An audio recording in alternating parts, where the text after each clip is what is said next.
আসসালামু আলাইকুম ইয়া রাহমাতুল্লাহি ওয়া বারাকাতুহু। সবাইকে আমার পক্ষ থেকে ভালোবাসা। এবং আমি দীর্ঘদিন পর আজকে মুক্ত আকাশে বের হয়েছি। অনেকেই জানেন যে আমার জীবনে একটা কালবৈশাখী ঝড় বয়ে গেছে আমি মনে করি, কারণ এখন বৈশাখ মাস। ঝড়ের মধ্যে যেমন মানুষ প্রচণ্ড আকারে বিপদগ্রস্ত থাকে, ঠিক আমি ওরকমই ছিলাম। গত এপ্রিলের 29 তারিখ থেকে আজ অবধি পর্যন্ত, দ্যাট মিনস মার্চের 18 তারিখ, দীর্ঘ 10 মাস 22 দিন আমার জীবনে ঝড় বয়ে গেছে। এই ঝড়টা বয়ে যাওয়াতে কিন্তু খারাপ হয়নি, কারণ আমি নিজেকে পরিবর্তন করতে পেরেছি এবং নিজেকে পরিবর্তন করেছি। কারণ হতে পারে আল্লাহ পাক আমাকে এই শিক্ষা দেওয়ার জন্য সেখানে পাঠিয়েছিলেন। আমি নিজেকে পরিবর্তন করতে পেরে খুবই আনন্দিত, একটা মাত্র কারণেই, দিন শেষে আমি মুসলিম, আমি ইসলামকে বিশ্বাস করি। মুসলমান হিসাবে আমি মুসলমানের জায়গা থেকে আমি আমার আল্লাহকে যেমন বিশ্বাস করি এবং তার সেই কলমাকেও বিশ্বাস করি। আমাকে দীর্ঘ 10 মাস 22 দিন আমি নষ্ট করিনি।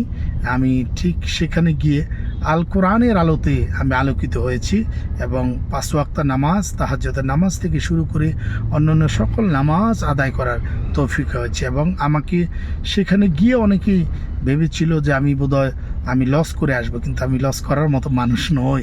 আল্লাহ পাকের তরফ থেকে আমাকে অনেক কিছু দিয়েছে। আমি সেখান থেকে কোরআন নিয়ে এসেছি। কোরআন শিক্ষাটা আমি আগে পড়তে পারতাম না, সেটা ওখানে গিয়েই আমি গ্রহণ করেছি। নামাজ নিয়ে এসেছি। 5 ওয়াক্ত নামাজ পড়া হতো না, নামাজ পড়তাম কিন্তু 5 ওয়াক্ত নিয়মিত নামাজ পড়া হতো না।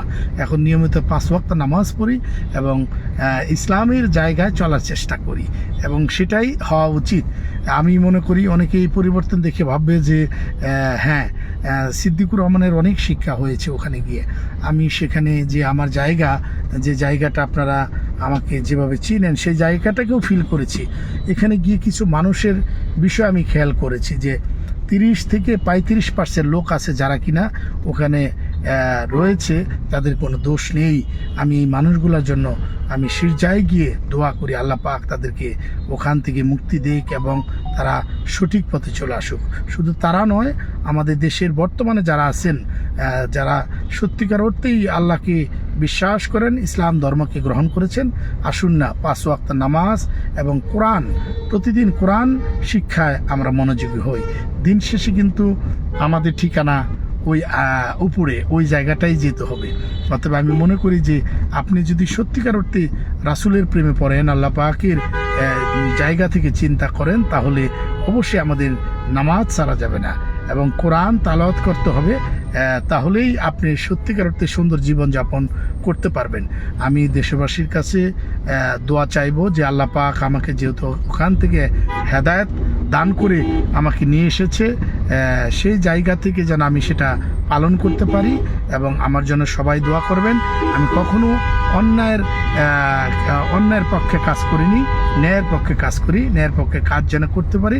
জীবনের যে টার্গেট লাইনগুলো আছে সেগুলো জায়গা থেকে যেন আল্লাহ পাক আমাকে টার্গেট লাইনে পৌঁছায় এবং জীবনের যে স্বপ্নগুলো দেখেছি, ভালো স্বপ্ন, যেগুলো সত্যিকার অর্থে আমার জন্য নয়, আমার দেশের মানুষের জন্য, আমার এই সার্বভৌমত্বের জন্য স্বপ্ন দেখেছি, সে স্বপ্নগুলো পূরণ হোক এবং আল্লাহ পাক যেন সবসময় আমাকে সহি সালামত রাখে।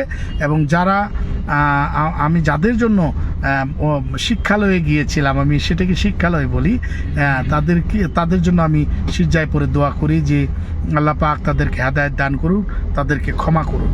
কারণ ক্ষমা না করলে তারা যেন আর এরকম কর্ম কারোর সাথে না করে, সেই জায়গাটা আমি চাই এবং চাইবো। শুধু তাদের নয়, তাদের মতো যে ভাইরা আজকে রাস্তায় নেমে এসে এই ধরনের অপকর্ম করছেন, তাদেরকে বলতে চাই যে দিন শেষে আপনাকেও কিন্তু ওই রাস্তা দিয়ে হাঁটতে হবে। আসুন না আমরা শান্তির পথে হাঁটি, অশান্তি করে কোনো লাভ নেই। আপনি অশান্তি করবেন, কালকে আবার আপনার উপর অশান্তি হবে। অশান্তিতে যদি দেশ ভরে যায় তাহলে আমরা কখনো সুন্দর একটা বাংলাদেশ পাবো না। আমরা সুন্দর নির্মল বাংলাদেশ যদি চাই এবং এই সার্বভৌমত্ব যদি সত্যিকার অর্থে আমরা বুকের ভিতর ধারণ করি, তাহলে আমি মনে করি শান্তির পথে আসতে হবে। আর অশান্তি কখনোই আপনাকে ভালো জায়গায় নিয়ে যেতে পারবে না। আমি মনে করি যোগ্য মানুষকে সম্মান করা, সম্মানিত মানুষগুলোকে সম্মান করা, দেশের ভূখণ্ডকে বুকের ভিতর ধারণ করে এই ভূখণ্ডকে নিয়ে ভাবা, এই দেশের মানুষগুলোকে নিয়ে ভাবা। দিন শেষে আমরা দেশেই থাকবো, দেশের ভিতরেই আমরা দেশ নিয়ে চিন্তা করব এবং সুচিন্তার মাধ্যমেই দেশ যাতে পরিচালিত হয় সেটাই সবসময় আমি চাইব। এবং সর্বোপরি কথা একটা, দিন শেষে আপনাকে মৃত্যুবরণ করতে হবে এবং আপনার খাটিয়াটা ধরার জন্য 4 জন মানুষ লাগবে। আপনি সেই 4 জন মানুষের চিন্তা করেন যাতে আল্লাহ পাক আপনার জন্য প্রপার 4টা মানুষ দেয়, যে মানুষগুলো আপনার খাটিয়াটা ধরবে। এবং আপনাকে খাটিয়া থেকে নামানোর পর সত্যিকার অর্থে আপনি যে জীবন গ্রহণ করবেন সেই জীবনের পথে চলার চেষ্টা করুন। আমি মনে করি যে আপনারা আমার কথাগুলো বুঝতে পেরেছেন এবং আমি সবার কাছে সর্বোপরি আবারও দোয়া চাইব, আল্লাহ পাক সবাইকে হেফাজত করুন, হেদায়েত করুন, আমিন।